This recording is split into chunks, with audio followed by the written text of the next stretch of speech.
Thrissur അതിരപ്പള്ളിയിൽ ambulance എത്താൻ വൈകിയതിനെ തുടർന്ന് ചികിത്സ കിട്ടാതെ യുവാവ് മരിച്ചെന്ന് പരാതി. അതിരപ്പള്ളി കണ്ണൻകുഴി സ്വദേശിയായ ഷാജുവാണ് മരിച്ചത്. കഴിഞ്ഞ ദിവസം രാവിലെയാണ് തെങ്ങിൽ നിന്ന് വീണ ഷാജുവിന് ഗുരുതരമായി പരുക്കേറ്റത്.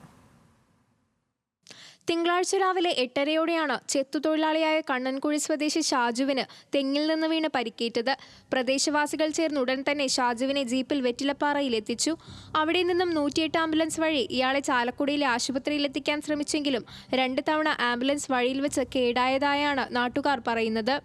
ഒരു തെങ്ങുമേന്ന് വീണ ആളുകൾക്ക് എങ്ങനെ കൊണ്ടുവരാന്ന് വെച്ച് കഴിഞ്ഞാൽ അതിൻ്റെതായ ഒരു ഇതുണ്ടല്ലോ. നമ്മൾ സീറ്റ് ബെൽറ്റ് പോലെ ഇട്ട് കഴിഞ്ഞാൽ ഊരി പോകുന്നുണ്ട്. ഞങ്ങൾ 3 ആള് നഴ്സ് അടക്കം വരെ ചവിട്ടി പിടിച്ചിട്ടാണ് ആളെ ഇവിടേക്ക് കൊണ്ടുവന്നത്. മനസ്സിലായി, വെളിക്കര വരെ എത്തിയുള്ളൂ. അതേപോലെ ഞങ്ങൾ ആംബുലൻസിൽ കൊണ്ടുവന്ന് ഈ ജീപ്പിലേക്ക് തന്നെ മാറി കയറ്റി കൊണ്ടുവരാ ചെയ്തത്. ആംബുലൻസ് വൈകിയതോടെ വീണ്ടും ജീപ്പിലാണ് ഷാജുവിനെ ആശുപത്രിയിൽ എത്തിച്ചത്. അപ്പോഴേക്കും മരണം സംഭവിച്ചിരുന്നു.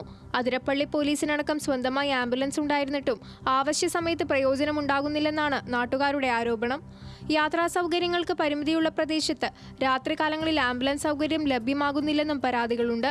തൊട്ടടുത്ത ചാലക്കുടിയിലല്ലാതെ പ്രധാന ആശുപത്രികളില്ലാത്തതും ബുദ്ധിമുട്ടുകൾ ഇരട്ടിയാക്കുന്നതായാണ് അതിരപ്പള്ളിക്കാർ പറയുന്നത്.